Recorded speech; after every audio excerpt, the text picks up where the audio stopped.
Ayan guys, nagpifill up nga si RK ng mga papel dahil bukas yung appointment Sa kanya to. para sa passport ni Amory. Tapos, nga ba nagpifill up ka? May tatanong ako sa'yo. Ang dami kasi nagtatanong. Ano ka daw ba? Pure Spanish ka ba daw? Spanishin mo nga. Spanish ka ba daw? Pagpakilala ka. Hola, yo soy Remar Bautista Vicente. Oh. Con la edad 24 años. Ay, 24 ka ba lang? Sí, claro, yo soy... So, yung tanong nga, pure Spanish ka ba daw? Sí, yo soy Spanish Chardens. Kung hindi ka... Sardina Canario, papa. Kung hindi ka pure Spanish, half Spanish ka ba daw?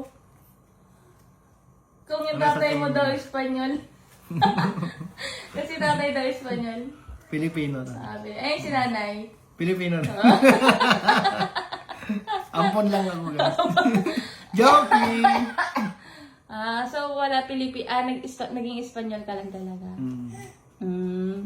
Pero sabi may nag-comment, ay, Spanish ba si RK? Tapos may nag-reply, yung itsura ba nun maka-Spanish? Joke lang! Spanish ako, guys, 100%. Ay. Yo tengo el pan de canario. Yo me levanto España.